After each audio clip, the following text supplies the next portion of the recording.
آج ذرا سی کوئی بات ہوتی ہے بھاگتے ہیں عملیات والوں کے پیچھے. کیا فائدہ ایمان خراب کرنے کا؟ جاؤ تو کسی صاحب شریعت بندے کے پاس جاؤ، کم از کم شریعت پہ عمل تو ہو. تو مصیبت میں اللہ ہی کی طرف رجوع کرنا ہے ہمیں. جس نے پریشانی بھیجی وہی پریشانی سے ہمیں نجات دے سکتا ہے. چنانچہ اللہ رب العزت کا یہ وعدہ ایمان والوں کے ساتھ کہ اگر ہم اللہ کے احکام پر ثابت قدم رہیں گے وہ رب کریم ہمیں ہر مصیبت ہر پریشانی سے نجات عطا کرے گا.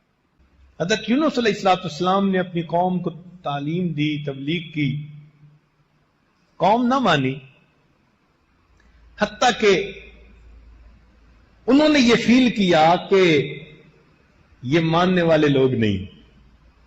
ہم اپنی زبان میں کہتے ہیں نا، ان تلوں میں تیل نہیں. وہ بھی اسی نتیجے پر پہنچ گئے. اشارہ بھی مل گیا کہ عذاب آئے گا قوم کے اوپر، تو وہ جلدی وہاں سے نکل پڑے.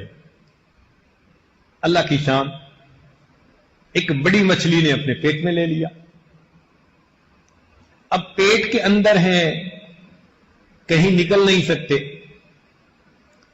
تو اس وقت حضرت یونس علیہ السلام نے اس حصار میں سے نکلنے کے لیے کس کو پکارا؟ اللہ رب العزت کو پکارا.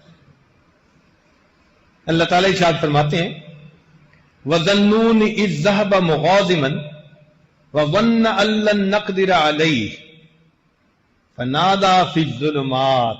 اندھیروں میں اس نے پکارا. کیا کہا؟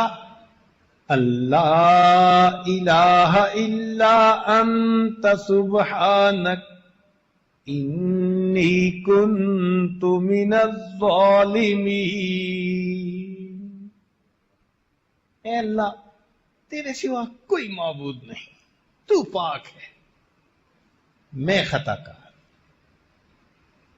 اپنی خطا کو مانا اور اللہ کو اس مصیبت سے نجات کے لیے پکارا.